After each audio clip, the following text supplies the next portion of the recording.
Uma letra procura o calor do alfabeto. Uma letra perdida no palor da estalagem.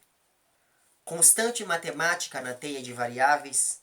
Uma letra se esforça por subir à palavra que não se molda nunca ou se omite a leitura na câmara sombria. Carvão cavado em dia. O ponto segue a letra em seu itinerário.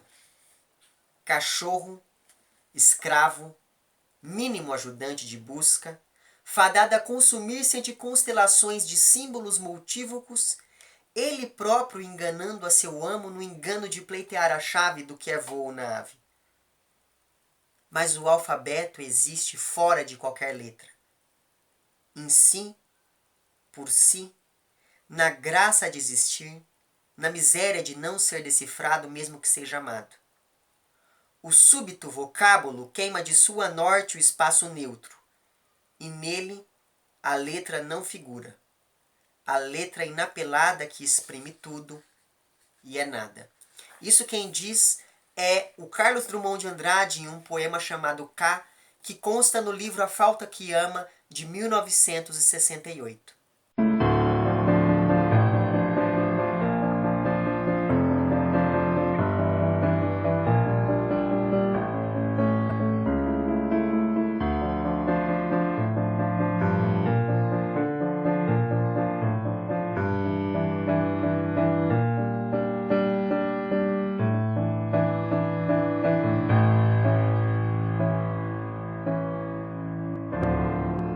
Olá pessoas, no vídeo de hoje vamos finalmente conversar um pouco sobre K, Relato de uma Busca, que é um romance publicado em 2011 pelo Bernardo Kucinski, que até então já havia publicado outros livros, mas dentro da área das ciências políticas. Eu digo finalmente porque já é a terceira vez que eu leio este livro, mas só agora é que ele vai ter vídeo aqui no canal.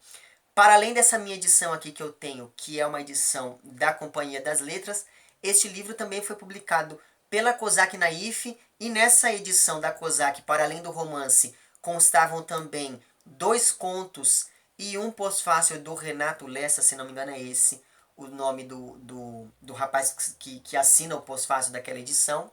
E para além dessa edição da Kozak Naif, este livro também foi publicado primeiramente em uma editora menor, cujo nome eu não vou me lembrar agora, mas enfim. Uma das questões mais levantadas acerca deste romance aqui é todo o seu caráter autobiográfico, porque a irmã aqui do autor, a Ana Rosa Kucinski, ela foi presa pela equipe do Fleury em 1974 e ela só foi dada como morta nos anos 90 a partir do testemunho dado por uma das pessoas ali envolvidas na morte dela. E por ser essa, então, uma questão muito comentada a respeito deste livro aqui, eu vou tratar dela de maneira apenas tangencial ao longo de todo o vídeo, se é que essa questão mais autobiográfica vai reaparecer aqui nessa minha fala. E esta questão autobiográfica, ela está presente no livro não apenas por conta do primeiro e do último capítulo, que colocam essa questão autobiográfica de maneira explícita, mas também por conta de uma série de outros itens que são muito menos óbvios aqui ao longo da construção desse texto, como por exemplo a palavra relato desde o título, que já demonstra que esse texto aqui vai se construir como algo para além da ficção, e de fato esse romance aqui ele vai ocupar um lugar entre o campo da denúncia histórica, o campo do testemunho e o campo da literatura. Para além dessa questão ser levantada aqui pela palavra relato no título do livro, essa extrapolação do nível ficcional aqui deste romance se dá também pela presença de várias notas de rodapé aqui que vão conferir ao livro um caráter extremamente documental. E por fim, é claro, existe aqui logo no início do romance uma nota do autor que é bem interessante, que me lembrou bastante a nota do autor presente lá no Incidente Antares do Érico Veríssimo, sobre o qual eu vou falar mais pra frente aqui ainda neste canal. Mas enfim, nesta nota do autor, o Bernardo Kucinski diz o seguinte: caro leitor, tudo neste livro é invenção, mas quase tudo aconteceu. Perceba que essa nota aqui, ela já aponta para esse imbricamento entre a literatura e a história. Sobre essa relação entre literatura e história, Eu já falei sobre ela em vários vídeos aqui no canal. Se não me engano, no meu vídeo sobre o Outro Pé da Sereia eu falei disso. No meu vídeo sobre a história do Cerco de Lisboa eu falei sobre isso. No meu vídeo sobre o Iracema do José de Alencar eu falei sobre isso. Então eu vou deixar o link para todos esses vídeos lá embaixo para que você possa conferi-los caso essa questão que coloca ali, que aproxima a literatura da história te interesse. Mas enfim. Então essa nota aqui, ela já aponta para esse imbricamento entre a literatura e a história, porque este livro aqui ele vai se passar em um período histórico muito específico. Aponta para o imbricamento entre o real e o ficcional, ou antes para a elaboração estética da realidade. Esse imbricamento entre literatura e história, ele também vai se desenvolver aqui ao longo do livro, principalmente por conta da presença de personagens e de fatos históricos ao longo de todo o livro. O romance se passa em 1974 e narra a história de um imigrante judeu refugiado no Brasil por conta principalmente do seu envolvimento com questões políticas na Polônia do período anterior à Segunda Guerra Mundial. Esse personagem, que é identificado apenas como K aqui ao longo do livro, um dia percebe que a sua filha, que é uma professora do departamento de Química da USP, já não dá notícia há alguns dias. Diante, então, do desaparecimento, esse pai sai da sua zona de conforto, porque a sua única preocupação até então era participar ali de reuniões sobre literatura em Yiddish, e ele era, inclusive, um escritor bem influente no meio judaico ali de São Paulo, daquele período. E a partir desse momento, então, ele vai iniciar a sua busca pela filha, e durante essa busca ele vai começar a perceber que ele não conhecia nada a respeito da própria filha. Ao longo do livro ele descobre que ela se casou, ele descobre que ela tem um cachorro e principalmente ele descobre que ela acabou se envolvendo com a militância de esquerda que se opunha à ditadura, e foi justamente por conta disso que ela foi desaparecida, como um dos personagens vai dizer aqui em algum momento dessa história. Nesse sentido, o que o Bernardo Kucinski faz aqui neste romance é se utilizar de uma história individual e familiar, que é o desaparecimento dessa moça, para tratar de uma realidade coletiva e nacional, que é o desaparecimento de ativistas políticos durante o período da ditadura militar. O que vai aproximar muito bem este livro de uma parte da produção romanesca de pessoas como, por exemplo, o Antônio Calado, que desde a década de 1970 já vinha publicando livros em que se observa essa articulação entre o individual e o coletivo, entre o familiar e o nacional, em livros como Quarupi, Reflexos do Baile, Sempre Viva e Bar Dom Juan. Estes 4 romances já tem vídeo aqui no canal e os links para eles vão estar em uma playlist lá embaixo no box de informações desse vídeo aqui. Portanto, existe toda uma relação de espelhamento entre o pai e a filha, principalmente quando a gente pensa que ambos se envolveram com questões políticas e ambos tiveram a sua individualidade apagada aqui conforme o tempo foi passando. Pensando então nesse apagamento da individualidade por questões políticas que vai afetar ambos os personagens, esse apagamento ele vai se evidenciar quando a gente pensa na filha pela sua presença ausente aqui ao longo do romance. Apesar dela não estar fisicamente aqui, ela está por meio dessa busca incessante do pai. E pensando em como esse apagamento da individualidade vai se evidenciar na figura do pai, isso acontece principalmente por conta da escolha do autor em identificar esse personagem apenas com a letra K. Isso acaba fazendo com que a identidade deste pai aqui se eclipse pelo uso dessa inicial. Por sua vez, o uso da inicial aqui, como modo de identificar o pai, vai acabar agregando ao romance uma série de sentidos extremamente interessantes. O primeiro e mais explícito deles é, evidentemente, essa ideia toda do anonimato em que esse personagem está. Para além disso, a gente pode também pensar, por exemplo, na posição holística, digamos, que esse personagem vai assumir aqui ao representar todo um grupo de pessoas que passaram por uma situação semelhante a essa durante aquele período da nossa história, mas também o uso dessa inicial acaba tornando possível uma relação entre esse personagem aqui do Bernardo Kucinski, ou seja, o pai, e o personagem Joseph K., que é um dos personagens mais recorrentes da obra do Franz Kafka. Ele aparece em textos como, por exemplo, lá, O Processo e O Castelo. Os dois livros já tem vídeo no canal e o link para eles vai estar lá embaixo também. Então, quando a gente pensa no Joseph K., ele é um personagem que, assim como este pai aqui, também vai se perder em uma realidade totalmente claustrofóbica, conforme vai ali lutando contra uma burocracia interminável de um sistema sufocante, marcado pelo totalitarismo institucionalizado, que vai tornar esses sujeitos impotentes e alienados diante da força estatal, diante da máquina que é o Estado. Eu já falei um pouquinho disso também quando eu fui fazer aquele meu vídeo sobre o Objeto Quase, que é um livro de contos do José Saramago. Eu vou deixar o link para ele lá embaixo também. No caso do Joseph K., essa luta ela vai se dar, seja lá quando ele vai tentar entender o porquê ele está sendo preso no processo, ou mesmo quando ele tenta se inserir em todo aquele sistema de poder que rege um determinado grupo de pessoas, como é o caso lá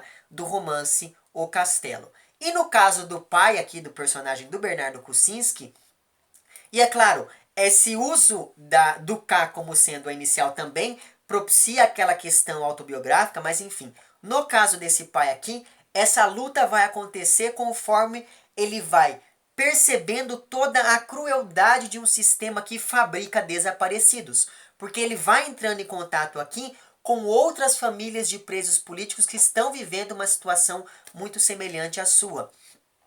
Então, ele vai percebendo a crueldade desse sistema que vai fabricar esses presos políticos, que entram nos porões labirínticos da ditadura e muitas das vezes não saem de lá nunca mais. E o pior de tudo isso é que esse sistema aqui no qual esse personagem se insere, ele se mostra totalmente sádico, porque ele vai afetar não apenas a vítima, ele vai afetar não apenas essa filha, mas toda a família. E mais do que isso, este romance aqui, ele vai mostrar muito bem o quão traumático foi este período, porque afinal de contas, a família de um desaparecido, ela nunca vai ser capaz de deixar o passado para trás. Tanto é assim que mais de 40 anos depois, o Bernardo Kucinski foi e publicou aqui este romance autobiográfico. E daí, durante essa minha releitura aqui deste livro do Kucinski, não teve como eu não relacioná-lo ao Volto Semana que Vem, que é um livro da Maria Pia que eu li recentemente. Já tem vídeo aqui no canal e o link para ele vai estar naquela playlist lá embaixo. Só que enquanto naquele livro da Maria Pia o que nós acompanhamos são as errâncias de uma militante ali durante um momento de efervescência política no Brasil, e justamente por conta disso nós temos toda uma louvação da militância e da importância do espírito de coletividade diante de um momento de crise política e social. O que nós temos aqui em Cá, Relato de uma Busca, é a história dos que ficaram. Então aqui não existe espaço para se louvar a militância. É quase como se aqui nós tivéssemos a versão do pai da Maria Pia naquele momento lá, posterior àquele trecho que eu li para vocês no finalzinho do meu vídeo sobre aquele romance, que é o trecho em que a filha e o pai estão conversando ali na cozinha, antes da filha sair e só voltar mais de 10 anos depois para a casa familiar. Então não me parece que seja muita viagem de minha parte fazer essa associação entre esses dois romances. Então, por tudo isso que eu falei até agora, fica claro que esses eventos e personagens históricos que são inseridos aqui pelo Kucinski nesse seu romance, eles não servem apenas de pano de fundo a essa narrativa. Eles são dispostos de maneira ativa neste romance. Só que, apesar disso, o livro do Kucinski aqui, ele não é apenas um livro sobre a ditadura. Esse romance ele vai falar sobre muitas outras coisas para além da ditadura. E duas das coisas mais importantes sobre as quais esse romance vão falar aqui, para além, evidentemente, de todo esse contexto histórico, são a questão judaica, tanto que eu pensei muito em colocar este livro aqui naquele meu outro projeto em que eu li alguns livros que falam da questão judaica também. Eu vou deixar o link para a playlist lá embaixo. Então, questões como, por exemplo, a condição estrangeira atrelada à representação do judeu vão ser importantes aqui ao longo deste romance. E aqui tudo isso vai ganhar contornos daquilo que é chamado como... a representação do judeu vai ganhar aqui contornos daquilo que é conhecido como judeu bolchevique, que é muito frequente em representações desse tipo de personagem em contextos de repressão. Eu já falei um pouquinho no meu vídeo sobre o Traduzindo Hannah, que vai estar lá naquela playlist sobre a questão judaica e a literatura, blá blá blá.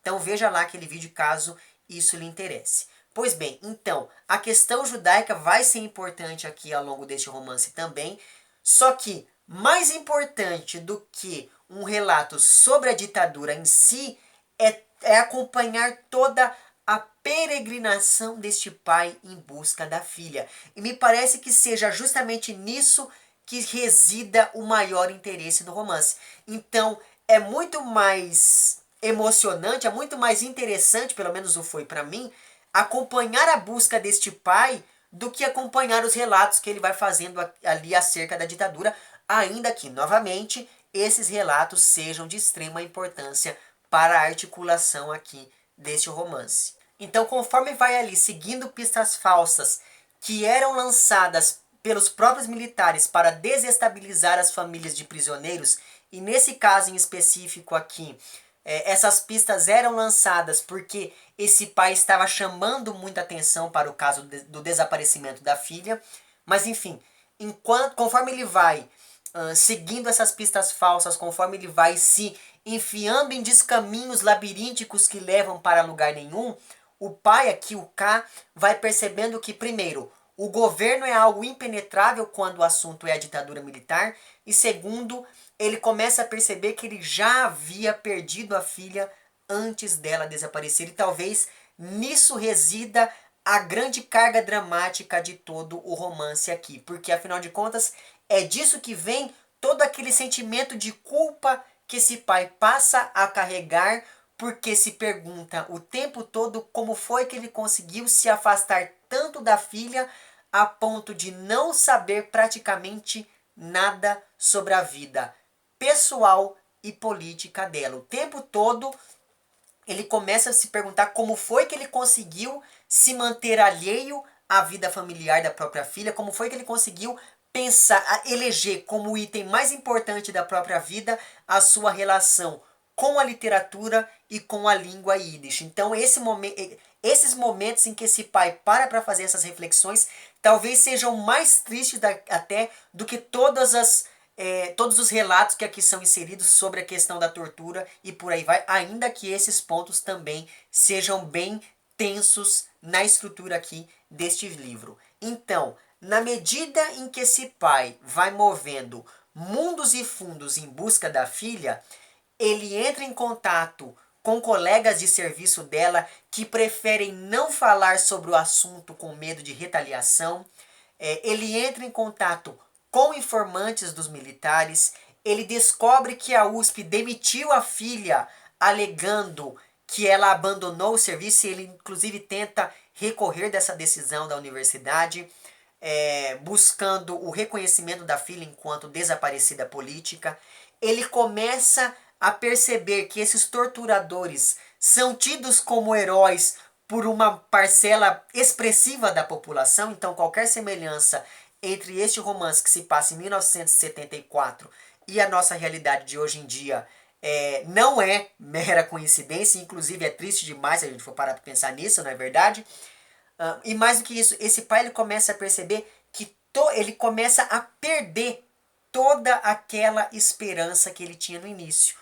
Toda aquela esperança que ele tinha assim que ele começou essa busca pela filha, vai aos poucos sendo abafada pela necessidade de encontrar nem que seja o corpo da filha para poder velar, e nem isso ele consegue. E isso não é spoiler, porque afinal de contas Como eu disse para vocês, esse daqui é um romance que ele traz essas discussões autobiográficas e como a gente sabe, como é de conhecimento público, a irmã do Bernardo Kucinski nunca foi encontrada, ela foi dada como morta apenas, como eu disse no início desse vídeo, quase 20 anos depois, nos anos 90, depois lá dos relatórios a respeito desse período tão sombrio da nossa história. Então acredito que por tudo isso fica claro que este daqui não é um romance propriamente sobre a ditadura, mas sobre os efeitos dela em uma família e mais do que isso, sobre a possibilidade ou sobre a impossibilidade de narrar um trauma. Como eu já disse em vários dos meus outros vídeos aqui neste canal, as narrativas sobre o trauma geralmente se evidenciam pela fragmentação do texto, que acontece aqui também neste romance e que vai conferir a ele todo um caráter polifônico sobre o qual vou falar mais pra frente nesse vídeo. Então, essa fragmentação é tanta aqui que esses capítulos do romance, eles vão funcionar de maneira quase independente. O único elemento agregador deste livro vai ser este pai em busca da filha, vai ser este personagem central. E como eu também já falei aqui em algum momento do passado deste canal, a fragmentação também nos dá notícia de toda a importância da memória para a articulação dessa narrativa, que pode ser interpretada inclusive como um exemplo de literatura de testemunho, no caso aqui de Cá, Relato de uma Busca. Só que aqui a questão da memória ela é abordada de uma maneira extremamente sofisticada. E essa sofisticação se dá principalmente quando a gente pensa nos vários tratamentos dados ao tema da memória ao longo de todo o livro. Como, por exemplo, a memória que ela é vista como um patrimônio individual, familiar, cultural, histórico, nacional e mesmo material. E pensando na memória enquanto patrimônio material, isso fica claro logo no primeiro capítulo do livro, quando este narrador nos diz que até hoje, passados mais de 40 anos dos eventos aqui narrados, até hoje ele recebe cartas em nome dessa irmã desaparecida. Então veja que isso torna a memória da irmã algo material. Essas cartas, elas materializam a memória da irmã. Pois bem, então a memória que ela é tida como um patrimônio, a memória que ela é tida como uma forma de resistência a esse Alzheimer nacional, como é referido aqui pelo autor em alguns momentos. E é claro, esse Alzheimer ele é algo extremamente esperado de um país em que, como eu já disse aqui também na história desse canal, a violência é parte constituinte da história e da cultura, de modo que nós ficamos aqui anestesiados diante desse ciclo de violência sem fim que acomete a nossa história de tempos em tempos, e é justamente por conta desse Alzheimer que nós clamamos avidamente pela volta dos militares, como está acontecendo hoje em dia, não é verdade? Então veja que a memória ela é tida aqui como patrimônio, ela é tida como esse modo de resistência, a memória que ela vai servir também como um contraponto a todo esse esquecimento imposto pelo sistema, o que configura um jogo muito interessante aqui entre a memória e a ausência da memória, que vai espelhar muito bem o jogo entre a presença e a ausência dessa filha, como eu já falei aqui ao longo deste vídeo.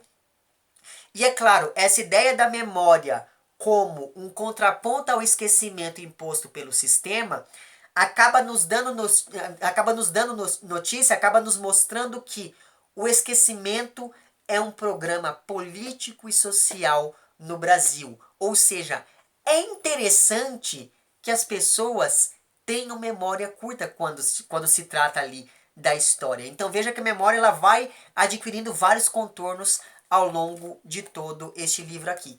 E é claro, a gente sempre tem que lembrar também aqui, pensando nessa sofisticação da história da memória aqui neste romance, ela aqui vai ser entendida também em sua relação com a construção da identidade.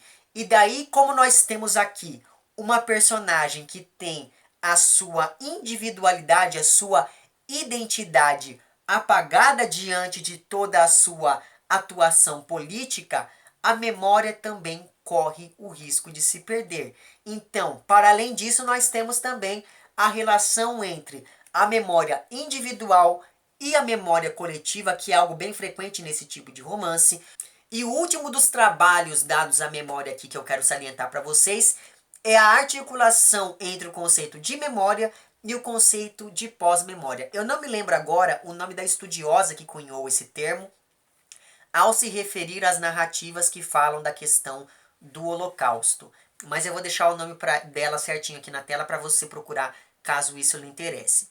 Pois bem, pós-memória então seria essa memória que se constrói a partir das vivências e das memórias alheias e que vai pertencer a uma geração que não viveu propriamente a ditadura ou o Holocausto, como é o caso lá da argumentação original do conceito de pós-memória, mas apesar de não ter vivido esses momentos de crise, formou a sua consciência a partir das narrativas que ouviu sobre esses eventos traumáticos. Então, é pensando justamente sobre esse último ponto, ou seja, a articulação entre o conceito de memória e pós-memória, é justamente esse último ponto que vai tornar a abordagem da memória aqui muito mais sofisticada, porque o tempo todo a gente fica se perguntando de quem é o indivíduo ao qual pertencem essas memórias aqui. É o próprio Bernardo Kucinski? É esse pai? Essa daqui é uma memória apenas familiar? É uma memória que transparece na história nacional mesmo aqui do Brasil, quando a gente pensa nesse período em específico do nosso país? E claro, a ideia da pós-memória aqui, neste livro, acaba gerando toda uma inversão, porque afinal de contas nós temos aqui a geração mais velha, ou seja, o pai, que acaba transmitindo as memórias da geração mais nova, ou seja, a geração da filha. Então, cronologicamente, esses dois agentes acabam sendo postos de maneira invertida, em polos invertidos, e essa inversão se dá principalmente por conta da articulação do conceito de pós-memória aqui por este autor. E como falar em memória pressupõe toda uma reflexão sobre o esquecimento, o Kucinski acaba recorrendo aqui neste romance a um recurso narrativo bem interessante que também vai auxiliar em todo aquele processo de fragmentação e de polifonia que eu já citei aqui para vocês. E esse recurso narrativo ao qual recorre aqui o autor é a pluralidade de discursos e de registros textuais. Então aqui nós temos ao longo do romance documentos, registros, relatórios, cartas, depoimentos, atas de reunião, notícias de jornal que acabam se articulando a uma multiplicidade de perspectivas que pertencem ao pai, ao irmão, aos torturadores, às pessoas envolvidas afetivamente com esses torturadores, a essas perspectivas dos ativistas, dos informantes, dos políticos, dos repórteres, dos familiares desses desaparecidos e por aí vai.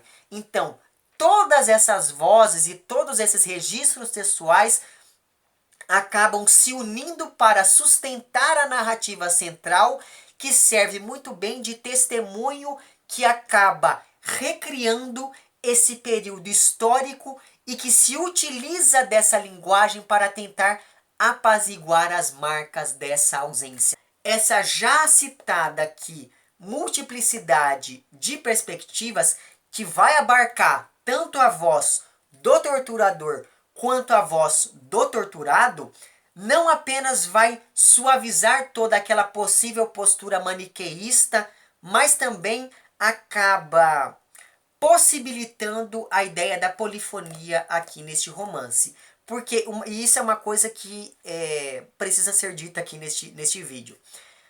A ideia de polifonia não diz respeito apenas às diferentes vozes de um determinado texto. Isso é uma coisa bem comum a gente ouvir as pessoas dizendo, né? que porque um texto tem dois narradores, ele é um texto polifônico. Não.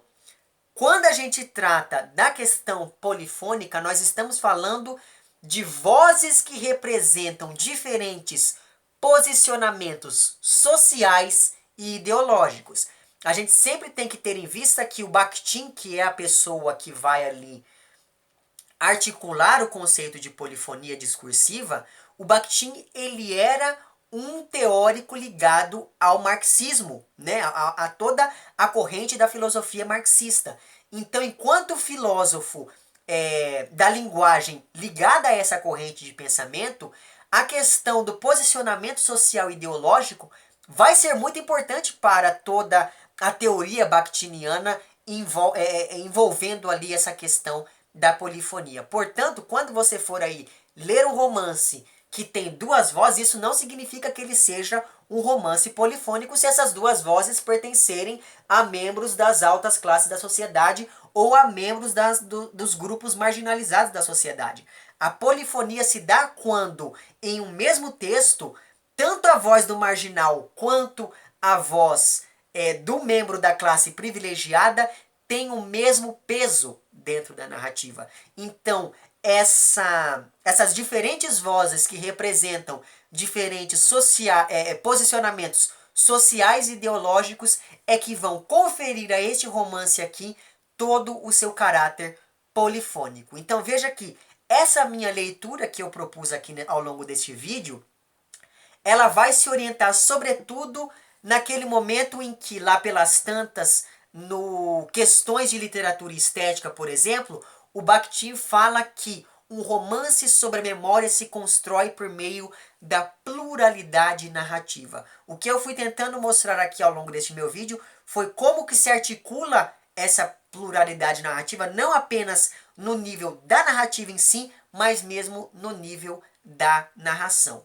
Evidentemente que, pela quantidade excessiva de personagens secundários aqui, neste romance, nem todos acabam sendo bem desenvolvidos, infelizmente. Mas isso é um mero detalhe e eu acredito que esse mero detalhe não deva fazer com que você desista da leitura deste livro aqui, que, como fica evidente, né, por essa minha fala, é um dos meus livros preferidos quando se trata da abordagem desse tema da ditadura militar, ainda que ele não seja o tema mais interessante abordado aqui neste romance, certo? Então, por tudo isso, fica aqui a minha recomendação deste livro. Pelo amor de Jesus Cristo, leiam esta maravilha, sério mesmo. E depois que vocês lerem, não deixem de comentar lá embaixo o que é que vocês acharam dele, certo? Enfim, é isso. Se você gostou do vídeo, não esqueça de curtir e de compartilhar. Caso não tenha gostado, não esqueça de dizer lá embaixo também por que não gostou. Se você está inscrito no meu canal, muito obrigado pela sua inscrição. E caso não esteja inscrito, se inscreva também lá embaixo. Um amplex para vocês todos. Até o próximo vídeo e tchau!